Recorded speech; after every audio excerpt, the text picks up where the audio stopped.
woe is me, they have seen what I've seen. Yes, my mama didn't let them make change on me.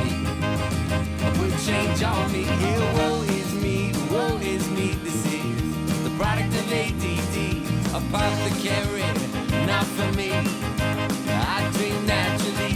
Yeah, woe is me, they have seen what I've seen. Greetings and/or salutations, and welcome to Imbibe Cinema. I'm Jonathan C. Legat, along with my co-hosts, Michael Noens, Tricia Legat. In this episode, we are going to be discussing Olivia Wilde's Booksmart, currently available for digital download while imbibing the Horny Schoolgirl. You're imbibing her? That's what you're doing? Hey, you're the one that found the recipe. That's on you. Well, it applied to this She film. planned this. She did. I will That's say, really this was vodka, but I can't even say Horny Schoolgirl. I was staying on topic. But speaking of, this drink is pretty in pink. Yes, it is. Oh my Lord, is it pink? And it has a cherry. Yes, it is Pinkie Pie pink. Yeah, or if it's Tricia's glass, she's got like 12 cherries. Yes, It's all I'm cherries gonna at pop this a lot point. of cherries tonight. Oh, Jesus. The recipe can be found on our website, imbibecinema.com. The Imbibe Cinema podcast is brought to you by the Blue Whiskey Independent Film Festival, otherwise known as BWIF. Our festival seeks independent character-driven films of all lengths, styles, and genres. To learn more, please visit us at bwiff.com. That is BWIFF.com. So, Booksmart. This film was amazeballs. As soon as the credits were rolling, that was the only thought that went through my head was amazeballs. Olivia Wilde's feature directorial debut was an absolute home run. It's honestly one of the funniest films that I've seen in a long time, and it's incredibly witty and deep. Yeah. And while this story focuses on two very focused young women and their realization that there is more to high school and life than being like the valedictorian or getting into the prestigious schools, what was even more impressive about this script is its ability to break down character cliches, especially high school character cliches, and show all of the dimensions of each of the supporting cast. I was stunned. Yeah. I mean, it kind of brought me back to our first episode where we were so blown away by how you walked away from Always Be My Maybe with... Yep. I remember all of these characters. Yes. And none of them I loved so many of the supporting roles in this where it's like my favorite characters were almost the supporting roles. And that's not any like negative hit on our two leads. No, it was just a well-rounded... Right. And nobody was easily dismissed because you're like, oh, you're this character, you're this stereotype, you're this cliche. Everybody was like, oh, I kind of what? And that was amazing. And they're three-dimensional. Yes. Yeah. And they specifically lead you to believe it's going to be that kind of a high school movie. Up front, they give you all these characters, they put them in the cliche moments, and then all of a sudden the walls start coming down and you start to understand more about each and every one of them, and you start to get this human element that you're like, okay, I understood that you were the over-the-top theatrical director, but at the same time it's like, oh, okay, I didn't understand all these other elements that were going on in your life. Yeah.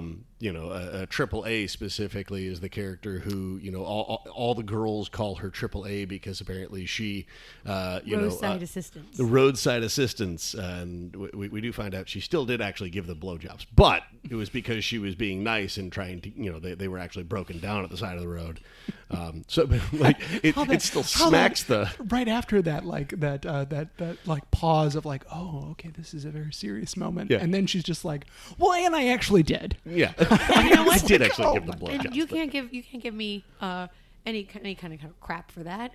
I don't want to do that in my parents' house. Yeah. I want to enjoy it. I want to enjoy it. It was very logical. Like, oh yeah, it was very logical. Yeah. But so we're starting off with talking about the story, the actual plot and whatnot. So let's start with Michael and his hook. Michael, how did you feel the hook went? Were you grabbed in the first scene? Oh, brother. I was able to see this movie before it actually hit theaters, which was a pretty cool experience. It was one of those free screenings that I got an invite to, and it ended up being an evening that I was able to make it out to the theater. And the theater was packed, and I ended up having to sit in the second row of the theater. And so I was like, well, I was half thinking, you know what, I'm just going to go home because I'm probably not going to enjoy this. I'm going to have like a huge, crank in my neck. Yeah. And I do remember that day I started to feel like I was coming down with something. Like there was that lump in your throat. And I was like, I should just... But for the duration of this movie, from the start, I completely forgot about that. I completely forgot about all of my ailment for the day, and I didn't have a crank in my neck or whatever afterwards.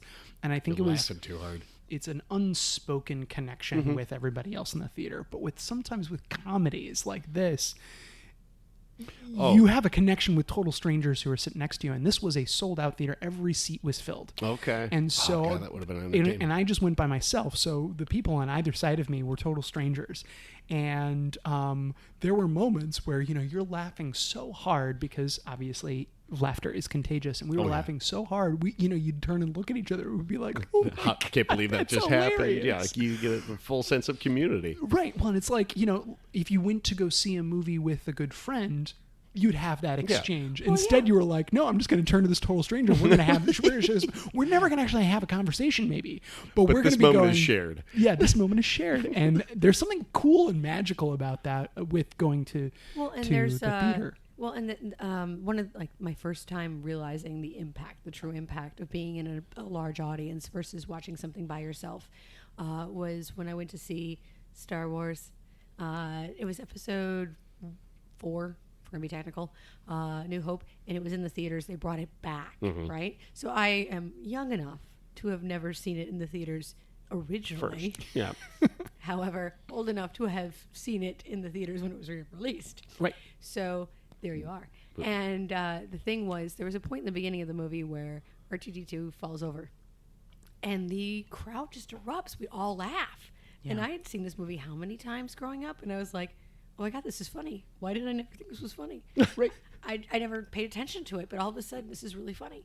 And it's that impact a group of people watching a movie have on each other, where things are contagious, things are shared, where, in any kind of horror film, there's that gasp, that collective gasp, where you kind of scare each other. Yeah. Yes. And I would have loved to see this movie with an audience. I agree. And I'm glad you got to. We laughed, but I think it'd be much different in a group of people. I was actually quite worried at a number of points that I laughed. I guffawed or laughed so loud that our children who were sleeping upstairs, I was actually worried I was waking them up. I was laughing that hard. That's awesome. Yeah. No, that's good because when...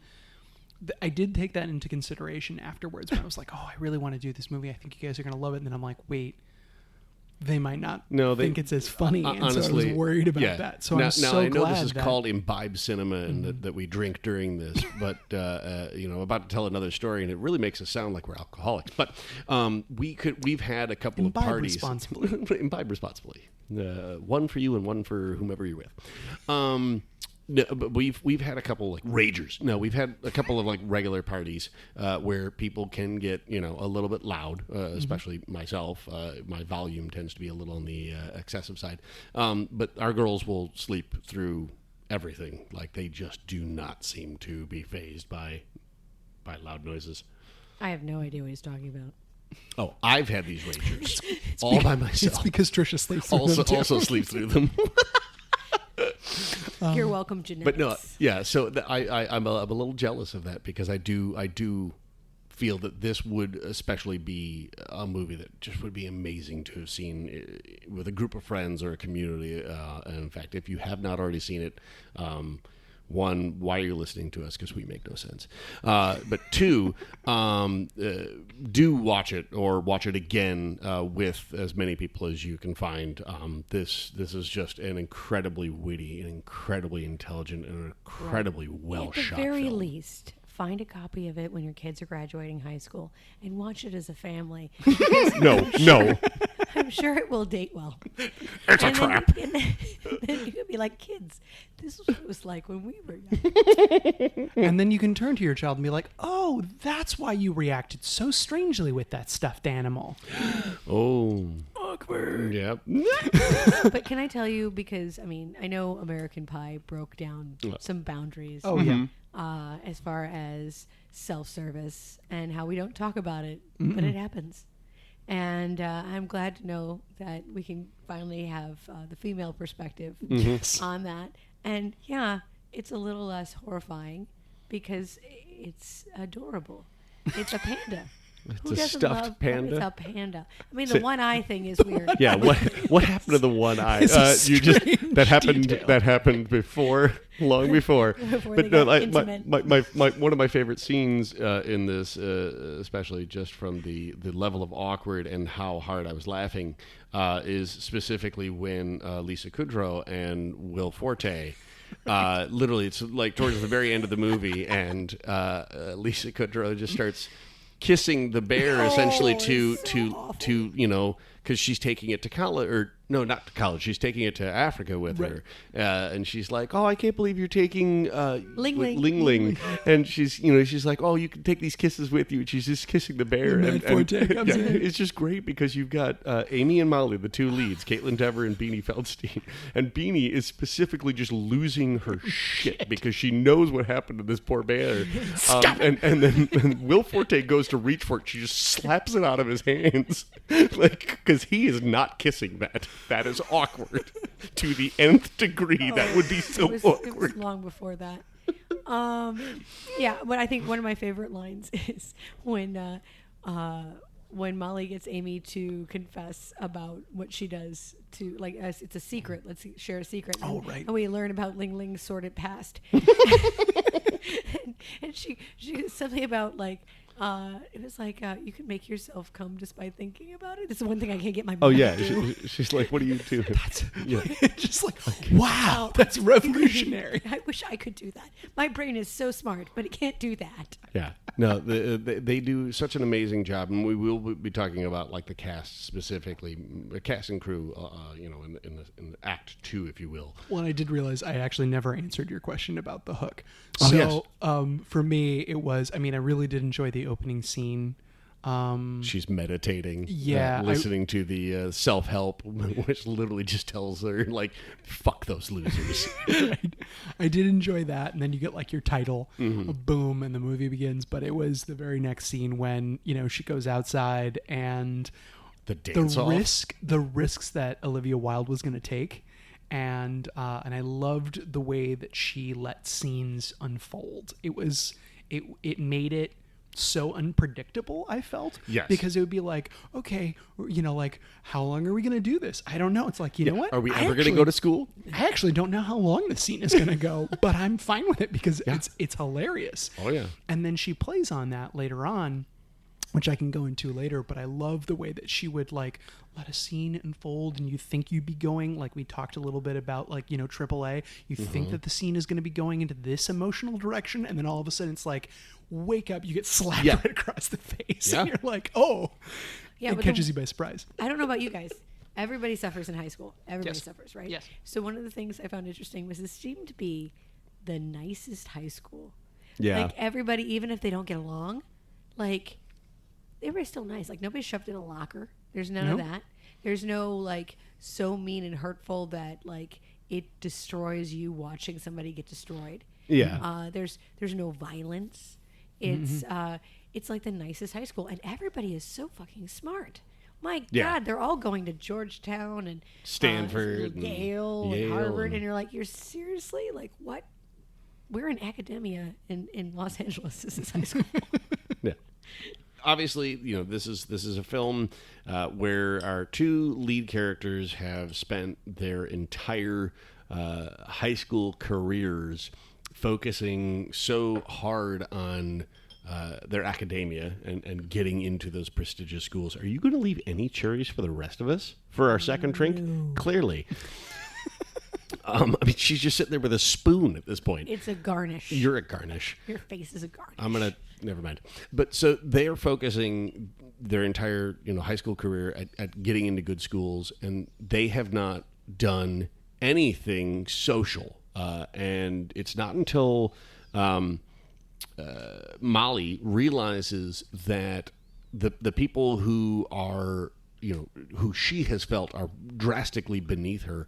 One of them is actually getting into the same school she is, and then one of them is going right to Google instead of going to school. Of course, he failed the 7th grade twice, and then another character is getting into a prestigious school, and she snaps. Right. She loses it. She starts asking everybody, where the heck are you going next year? And there's apparently an unwritten rule at the school where you're not allowed to talk about where you're going. Which I think is so interesting. I was like, whoa. That must be a new thing. And she's the president of the student body. And it was a rule and she a valedictorian. She made up. She wanted the people to feel bad. So she would just say she was going to New Haven.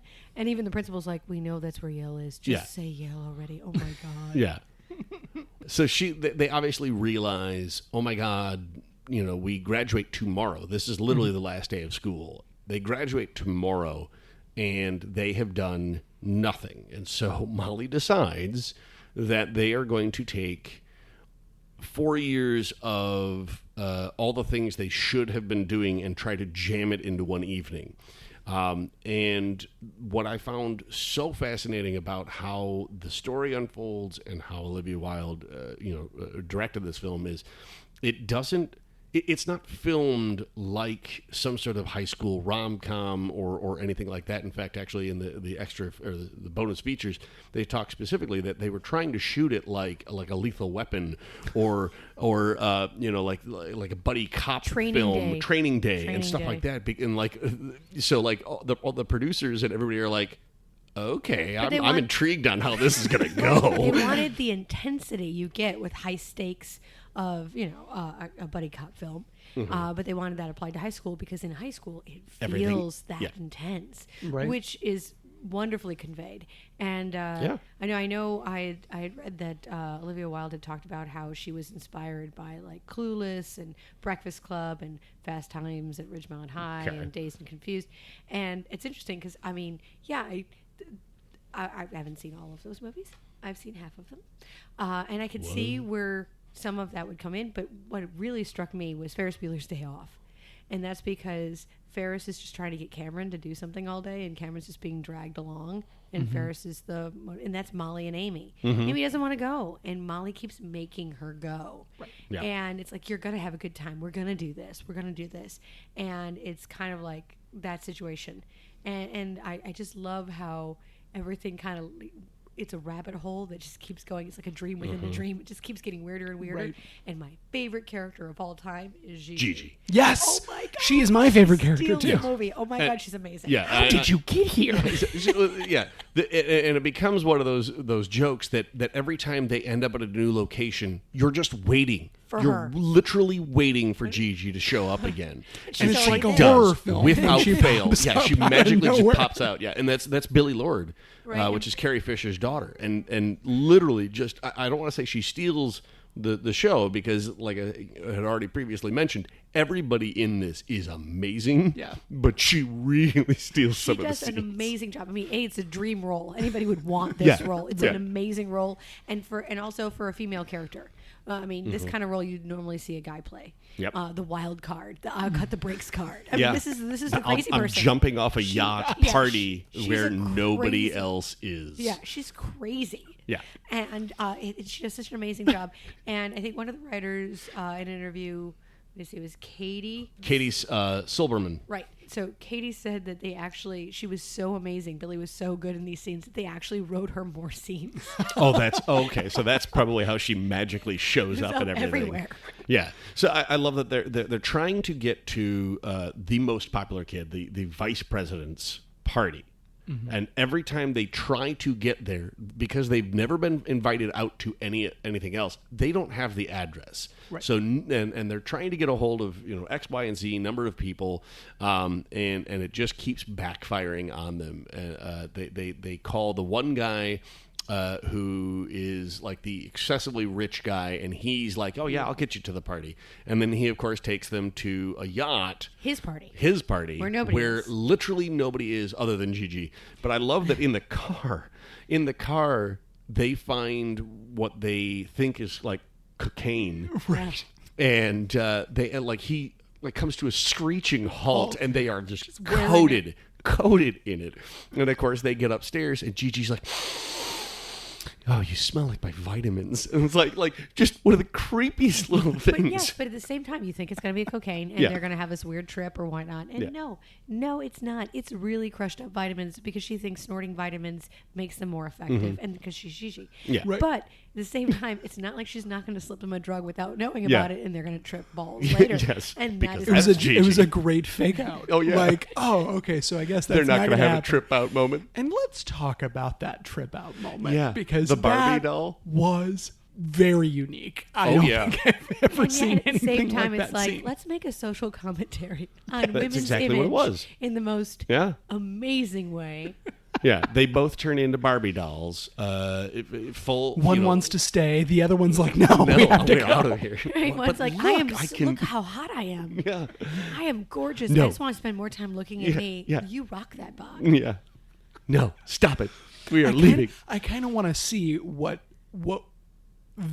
actually was happening though in that room because it's like, well, especially like were they communicating? Because when they do leave, you see them actually like leave. Yes. And they are walking like and they they're can't walking. bend their legs because Yes, that's what 'cause they Barbie think can't that they're, do. suddenly but at the made same of plastic. Time, they're totally naked as Barbie dolls. That So was a when they come fear out of with mine. clothes Clearly, on, I'm it's like, clear wait, that they're not actually naked in that exchange. Yeah. They just are so far gone Yeah, that they think they are. think they've stripped their Barbie clothes off. Yeah, no, that was one thing. I'm not gonna lie. I did expect to see them in some form of undress, Right. Nope. as they left, and thankfully, they didn't go into that. And I also love that the Barbies they turned into were the characters they were given for the murder mystery. Yes. Yes. So it's like, no, it's like she's falling off the nurse. dresser. She's falling off the dresser.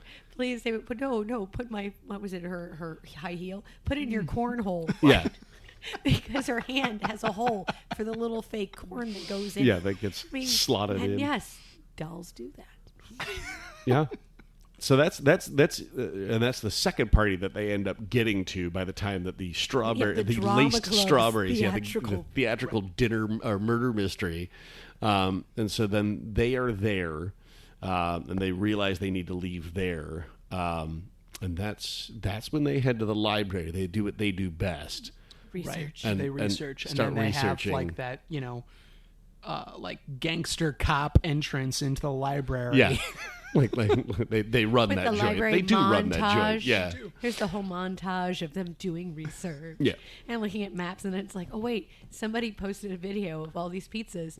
Wait, 17 how pizza many, boxes. How many orders like this could they have filled tonight? And then it comes the entrance of my favorite minor character ever, Michael Patrick O'Brien, the pizza guy. pizza delivery guy, aka the Hillside Strangler. Yes. And I love that he's so concerned about their safety. Yeah. He's like, you guys can't do this. What are you doing? Do you guys have a gun? Like, what are How you old doing are trying you? to, like, You're like children. because I have this right here in the glove compartment, like, for my own protection. I could take you across straight lines in Yeah. like 45 minutes, and then Yeah. I could like chain you up and have a saucer of milk and leave you there for. And you're like, what? Yeah. What? It's very specific. Very specific, and it's like creepy. And then all But of a they're sudden, wearing like, their pulls them ponytails on their faces to masks, and to they essentially really do mask. That was work. convincing. Yeah, Very that was well that was done. very creative. And it's, what are you doing? Don't show me your passcode for your phone. That's private. That's security. Right? And so he's trying to keep them safe. He's pointing out all how stupid they are, how he could do anything. This is terrible. You're children. You should know better. And they like get out of the car and they're like, whatever. And then later you see his sketch at the police department. Yeah. And you're like, oh my God, that man's a murderer. Yeah. Right. I think to him, like, I'm thinking like his motivation is this is just way too creepishly easy. Easy. I just can't. You have to leave. Like, you creeped me out too much. Yeah, I bet he's have to be sitting there going like, okay, there's got to be a camera somewhere. Like this is a This is thing. a trick. Like, this is too easy. Well, since we're already in the car, can you take us? No, get out of my car. Yeah. Then they do finally arrive at the party. Yes. And that is where I think some of the more interesting character choices for some of the secondary characters are made. The vice president, the most popular guy, starts talking Harry Potter to Molly, and Molly is already in love with him. Mm-hmm. Well, and you get to see a different side of him, see him in a different light, he's a multi-dimensional character, like all the characters in this. And, for me, I was waiting for him to be the stereotypical jock that's going to like be cruel to her. Yeah. He was never cruel to her. Ooh, and I mean the stroke. You had a stroke? I did just now. Yeah. No, this struck home for me in particular, having a similar party experience, but not to get too into my own therapy sessions. Okay, but I had been in a place where I was with a group of people that I figured they didn't know popular people didn't know who I was or whatnot. I was invisible, right? And then this girl stole my boots and then went to this party, and I was like, dude, I know all the popular people are at this party, and I would never go to this party, but I want my boots back. So I went to this party on, the idea that I'm going to get them back, and I would never have like shown up at somebody's party without being invited. I was like, oh no, but they won't know. I'll sneak in. Nobody will notice me, blah, blah, blah. And the guy who answers the door is the host, and he's like, you came to one of my parties? Oh my God, you get to choose the music. And I was like, oh my God, no, wait. Huh? No, I'm drawing attention. Too much pressure. I feel awful. But at the same time, really, you know who I am and you wanted me to go to your party? Oh my God. And I love that that's what happens to Molly. And she comes in. And Molly and Amy, both of them are welcomed almost. And everybody's like, oh, thank goodness. We've been wanting this since 7th grade. We were so excited you're here. Again, nicest high school ever. There might be more nice high schools than you think. You're always inside your own head thinking, oh, these people don't like me, or these people have a chip on their shoulder. You know, because people don't actually get to know everyone. Well, and it's true. But like with AAA, I feel like she has all the reason in the world for how she's been treated in high school to be mean, a horrible person. And a horrible person. Yeah. She has that motivation and in my opinion, that right. Like you get it, but because you were seeing this other side. Yeah. If it was somebody else's story, you would only see that mean side. So it's amazing that she could actually have this moment where she could break through that and be like, look, I'm going to pull over and I'm going to give you a ride. Yeah. Not roadside assistance. No. But actually roadside assistance. Real roadside assistance. Real roadside. She's always in the car driving around town looking for also, people to help. I think my favorite thing in that whole scene is, where do you live? I don't even know where I'm going. Very towards the end, yeah. So the really rich guy that hangs out with Gigi, Jared. Yep. He is...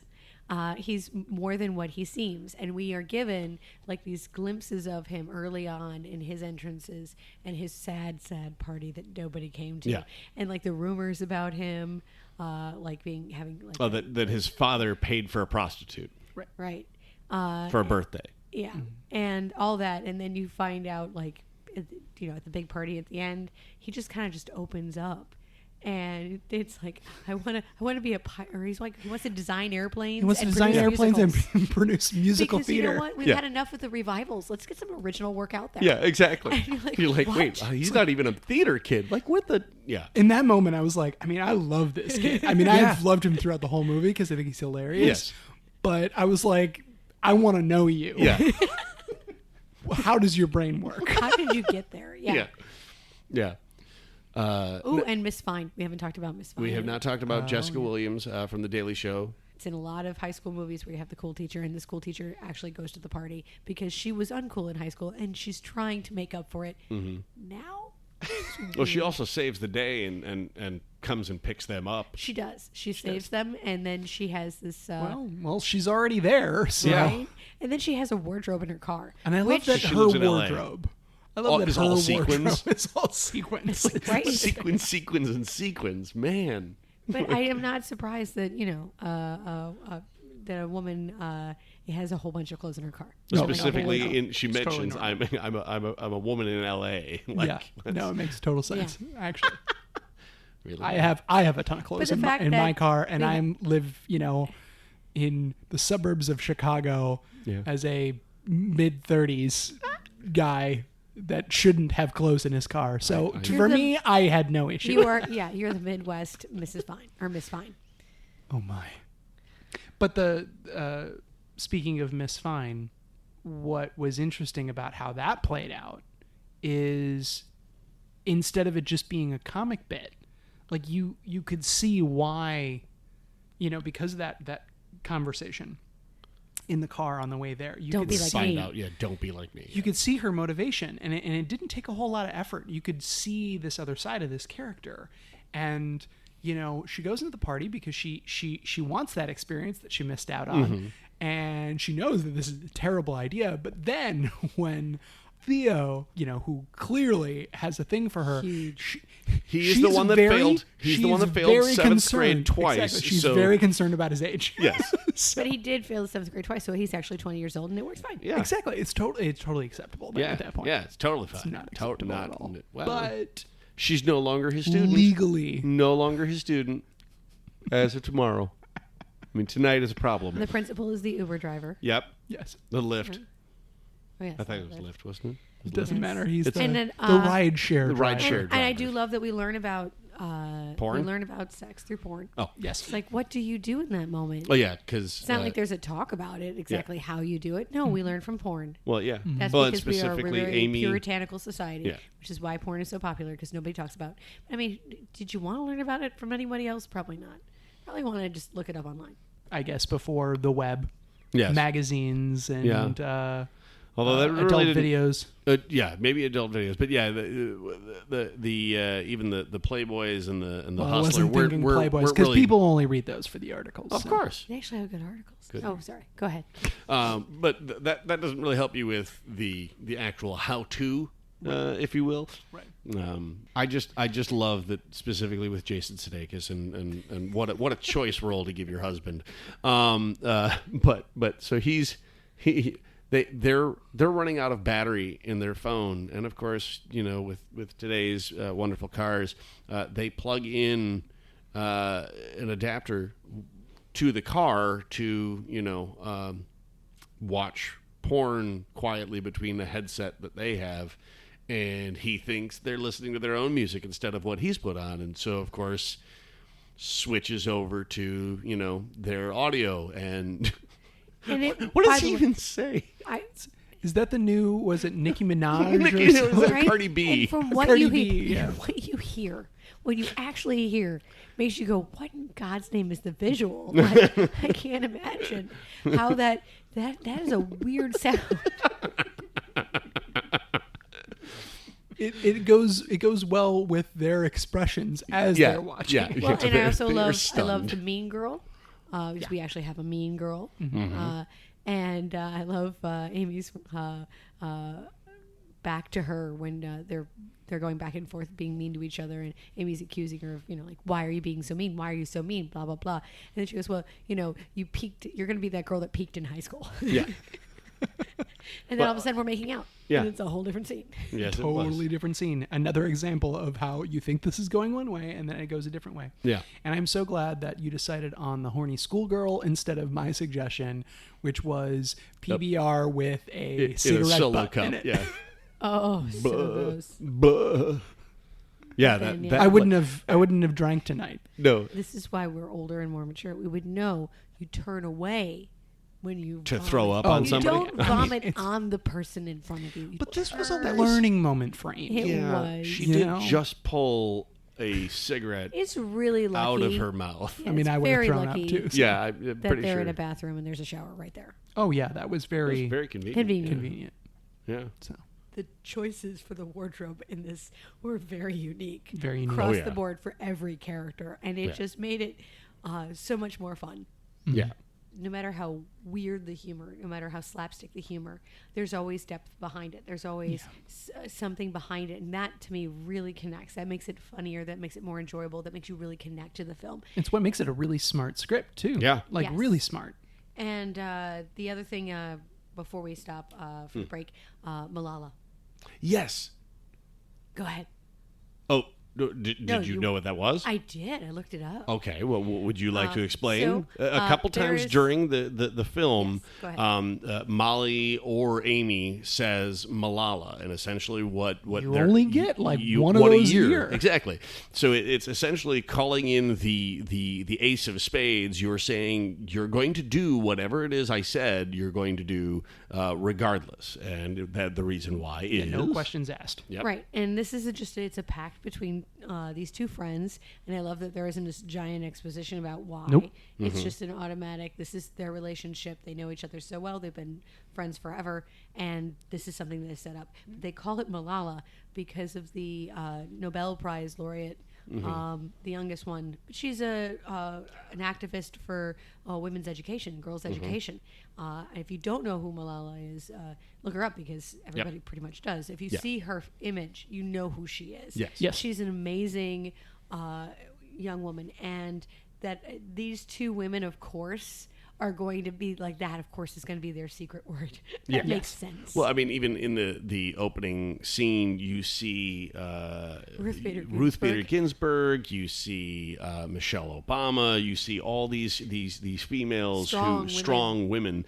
And again, that's while she's listening to this mantra that's keep calm and keep focus on your school, and then fuck those people who are you know what? who Another are thing I beneath loved you. about this, you got a bunch of high school girls, and there's never body image. It's never about you need to be thinner, you need to be prettier, you need to wear this outfit. We don't, it's never the overalls and the glasses and the paint. The paint. Yeah, it's never any of that. Cannot stop singing the praises of this. So we'll be back to imbibe more after this. Foxhole Creative is a production company and venue in Chicago's Lincoln Square neighborhood. Host your next private event, screening, meeting, or project at their versatile space. Their production team is the solution to your creative needs. Whether you need a commercial or online promo video for your business, an exhibit set up for an event or festival, or a boutique crew to shoot your next short or feature film, they've got you covered. Step into their sound booth for the perfect voiceover recording and work with them for all your post-production needs. Learn more at thefoxhole.com. Once again, you are listening to Imbibe Cinema. I'm Jonathan C. Leggett, and I am here along with Michael Noens. Tricia Legat. Tricia, what are you currently imbibing? Shut up, don't judge me. They are baked chips, so they're good for her. That's why I'm going to eat them too. Yeah. And I'm sadly on the other side of the table. Anyway. Oh, you judged their smell. Shush. Well, they are very pungent chips, irregardless. Oh, my shit. That wasn't me. Just saying. They are quite good. They are delicious. Baked to deliciousness. We are discussing Booksmart while imbibing... Horny Schoolgirl, honey. Yes. Do you like this episode despite what just happened? Please subscribe or follow us on your favorite podcast providers to get the new episodes as soon as they become available, which is every fortnight. Rate and leave us a review so we can help reach that larger audience. And you can also follow Imbibe Cinema on Facebook or Twitter. So we were talking quite a lot about story, and I know that it's at first I thought it was going to be darn near impossible to talk about all the amazing performances from either the cast and the crew without either missing someone and leaving a name off or having a 3-hour podcast, even though we just had a 45-minute It's the magic first of act. editing. You're the magic of editing. But I really think that we need to talk about just the cast of characters and the directing, the cinematography, just everything about this was so amazing. Like for her first feature film, specifically, I love that Olivia Wilde had directed a Red Hot Chili Peppers promotional video before. I did not know that. That's awesome. Yes, so it's one of her she has 3 shorts, and then this is her feature. But That I was love the Red Hot gateway Chili. drug right Yeah, there. Red Hot Chili Peppers. That would be my gateway. After seeing this movie, I'm first in line for any future Olivia Wilde movie. I don't even care. I don't need to see the trailer. I'm game. And the fact that she takes her approach to it. Like, she had the 2 leads live together. Yeah, she I know. suggested that. She knew right away, I think Beanie's character, Molly, Beanie read for somebody else first, and that character was cut from the film, and then she decided, no, I want Beanie for Molly. I'd seen interviews with her about this, but from my own experience, Olivia Wilde, I'd seen her on House. Mm-hmm. That's pretty much how I knew who she was. But then I saw this interview with her one night, and I was like, I love Olivia Wilde, and I want to be her friend. Oh, you have to talk about this interview. Yes, because this is where, first of all, I'm pregnant, so I'm emotionally susceptible anyway. At that time, not right now. Right now, I'm a cold bitch. But before that, I was pregnant. I was all warm and fuzzy. So I'm watching this interview where she's talking about how when she was pregnant, because she had done a horror film at the time, how when she was pregnant, she had loved watching. There was it's a TLC show or something where I didn't know I was pregnant, and I was like, "What is this? I need to watch this." And then she tells me about her. She tells me in this interview that I'm watching on television. She reached out through the TV. You can tell she was pregnant at this point and have this connection there. This connection. She says her favorite episode is "There's a baby in my sweatpants," and I'm like, "I need to watch this show." So if you ever want to see that, you should watch it. It's very interesting. But then she follows it up with afterwards that she was woken up in the middle of the night, like 4 a.m. After she'd had her child. Yes.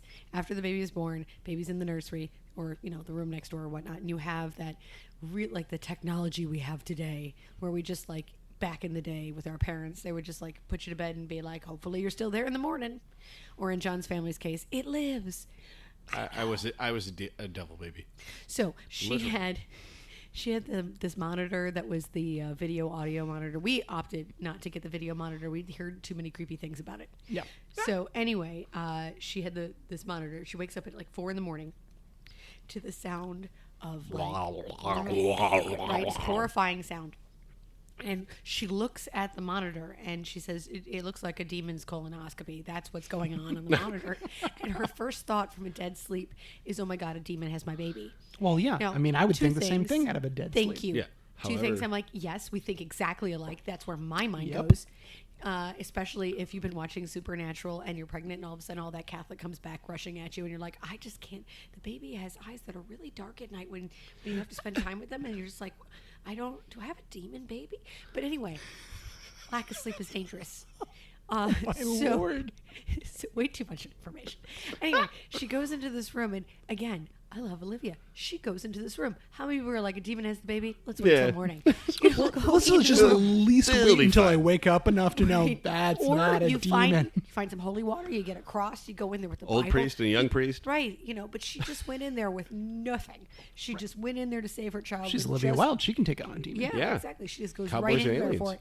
And only to find the child is in the crib gnawing, chewing on the monitor. The video itself. monitor. Literally that, just mouth, like, that licking is the whole lens. thing. Just teething on it. Right. And so that's when I was like, this woman is awesome. Yeah. Mm-hmm. That's a great story. She's a great storyteller when she was being interviewed and when she's directing a film. Yeah, way to bring it back to the topic. See? Look at you. That's so professional. I mean, really, there are not very many movies out there or plays, stories in general, I feel that you can break down every character in the story. You can give break everybody down their moment. Yeah, well, not even just their moment, like break down who they are so you can see them from multiple different angles. Yeah.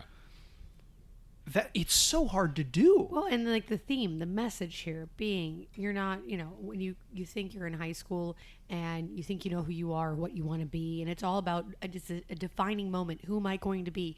What do I want? And it's all about one thing. Kids get so focused on one thing, what their career path is, what school they're going to,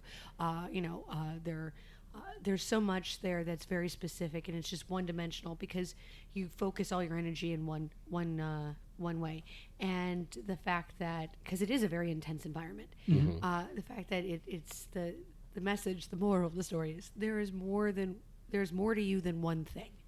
There is more to everybody than one thing, and you've got to take the time to see past what your initial impression is, because there is so much more there. Especially to high school students, and especially like that, girls are funny. Yes. And filthy, and that's okay. Yes. And witty. And at the same time, I think that we also need to pay homage to Emily Halpern, Susanna Fogel, Sarah Haskins, and Katie Silberman. Yes. They are the 4 writers of this film, and you know, just absolutely, yes, I will give applause on that as well. They did an amazing job setting all these characters up for just pure comedy gold. And they did say, I think we watched the behind the scenes bit for the movie, and they talked about how Olivia had ideas and they had incorporated them in the script, and the fact that it was very collaborative. There wasn't an ego-driven set. It was very collaborative. Everybody felt like they were having a great time. And then I read somewhere like that the actual first version of the script came out in like 2009. So this is something that's been in the making for a very long time. Yeah. Not alone. There are many scripts that were first introduced or at least a decade before they come out. Sure. And Emily Halpern and Sarah Haskins had actually been working together a film called DILF in 2010, but actually a number of the credits that each of them have on IMDb are with each other. So they seem to be kind of a unit. Susanna Fogel helped write The Spy Who Dumped Me. And then you got Katie Silberman, who wrote How to Be Single and Isn't It Romantic? I mean, a lot of like female-driven stories, And they female-centered. seem unique because they're not common, Yeah. sadly. Yeah. Well, and the cinematographer for this, Jason McCormick. now he did that one shot that was all the way through the party where Amy is looking for Molly after finding out that the girl that she liked, was it Ryan? Yeah. Is straight after all. Yep. And with the guy that Molly liked. And so you have like this moment where she's traveling through the house and it's just one shot. Yeah. The whole thing. And but he did what did he do? He was actually, that wasn't the cinematographer, I don't think. Camera? That was the Steadicam operator. Oh, okay. The Steadicam operator was Chris Haroff. Oh, that was Because Chris. specifically, The the cameraman reason that they got that Steadicam operator and the reason that they were able to get the shots that they got was because he had already done some major motion picture Steadicams. Right, it was like action movie quality shots for a comedy. I mean, the whole movie in general feels very natural. Yes. Light. Yep. Especially the party. It just, you know, as you know, glamorous as it can be, like that part where she's being like, Oh yeah, the dance Amy is sequence. being drawn out to like, you know, the pool and that under the water bit and all that. It still felt very real. It Like felt a high school party. Yeah. Well, yeah. I don't know many high school parties where like they turn the lights like low or something like that. Like no, it's there's light. People are trying to see what the hell they're doing. They're talking to their friends and having a grand old time. I didn't go to many high school parties. Yeah. So we're literally, I think the three. Went to high school theater parties. Those are not high school parties. No, they're not, and they're well lit. So I really want to call out Allison Jones. So Allison Jones was the casting for this, and honestly, I don't. There are some people who Victoria Ruesga. This is actually her only credit. You know, they got people like Billie Lourd, Carrie Fisher's daughter. Like the range of the talent that she found is just so amazing to witness, because she really assembled this all-star cast of people who aren't necessarily stars. For the average moviegoer, you look at this movie and you go, okay, when I watch the trailer, I think, oh, so the big names are the side characters, like Jason Sudeikis and Lisa Kudrow and Will Forte. They're helping, you know, this indie film with these new talents shine. And then you watch the movie, and then you walk away, and you kind of forget about, you know, Jason Sudeikis and Lisa Kudrow. You forget they're even in it. You're exactly right. It's like these bigger name people were in there for maybe a day.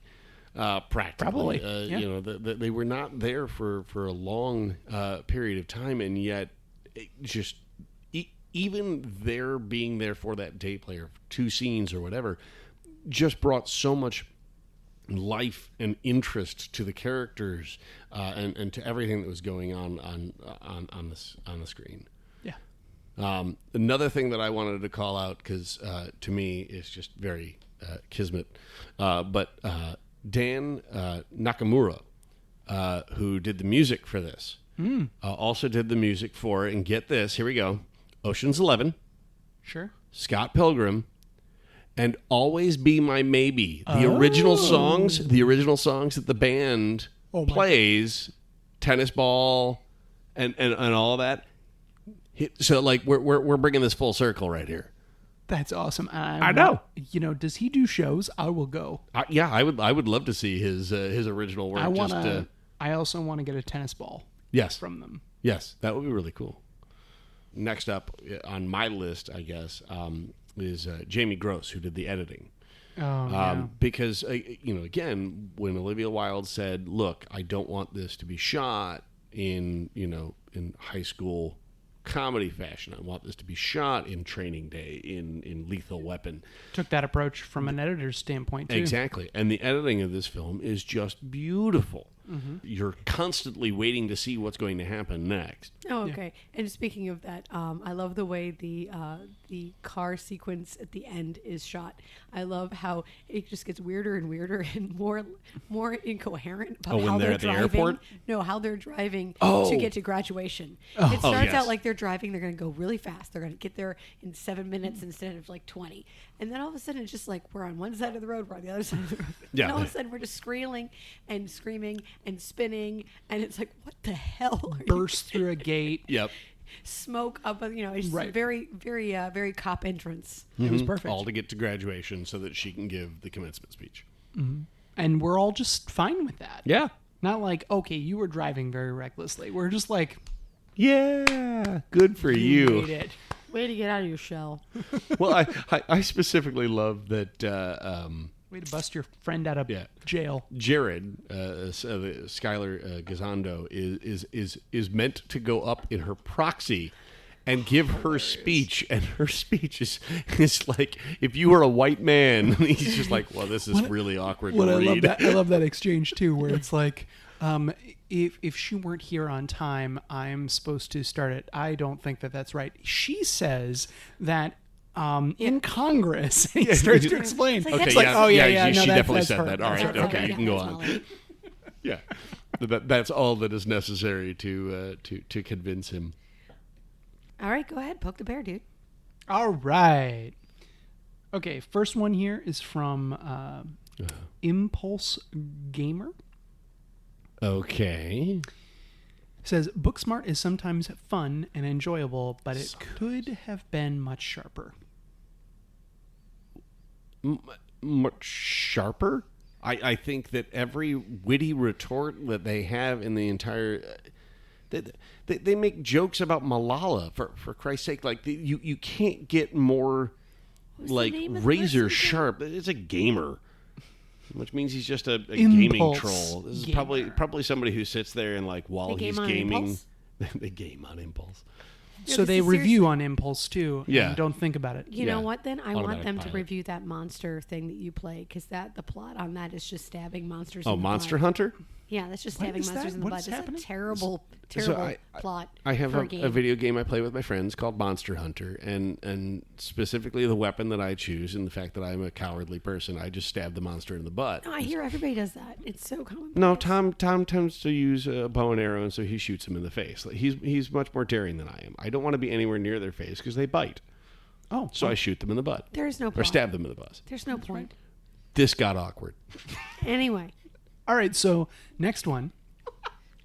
Film Comment Magazine. Yes. Forgive me if I'm bored by this. Politics... No, you don't forgive? No. You are unforgiven. Politics somewhat aside, the comedy teens need today certainly isn't a fairy tale about a good-natured struggle to the top. What do we need? They don't tell us what we need?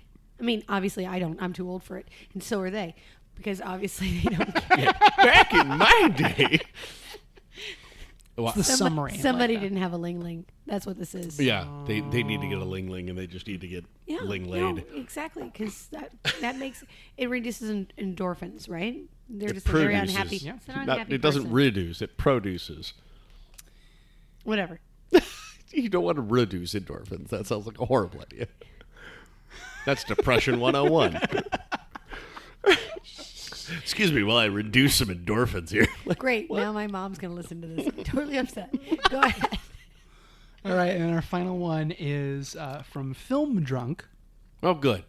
You'd think that would be Oh, we're film drunk. fitting, right? Well, apparently at Film Drunk, when you're film drunk, you say this. There's a lot of political window dressing for a movie that's almost studiously unpolitical. Name dropping Malala in a teen sex romp seems a bit much. Okay. So let me get political here. Do it. Okay. This is me being political.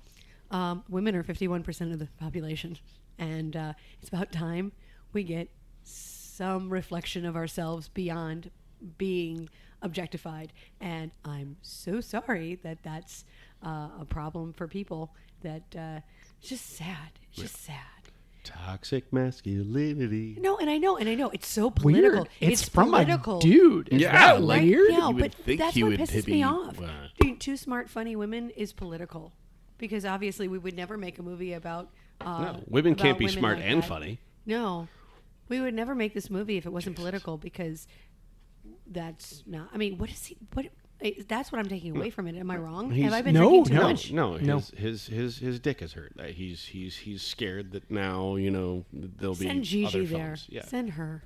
Gigi, we would like you to go over and scare the shit out Yeah, of please, Film Drunk, please, Billie Lourd, just keep showing up at random places for this guy and just be like, She has better things to do. Yeah, that's true. She does. yeah. Once again, we greatly appreciate our listeners for choosing this podcast and supporting independent films and especially independent film festivals. Please check out our show notes or drop us a note by visiting imbibecinema.com. Once again, I am Jonathan C. Legat, and thanks for imbibing with us. Cheers. My mama didn't let them make change on me. Put change on me. Yeah, woe is me, woe is me. This is the product of ADD. Apothecary, not for me. I drink naturally. Yeah, woe is me, woe is me. They have seen what I've seen.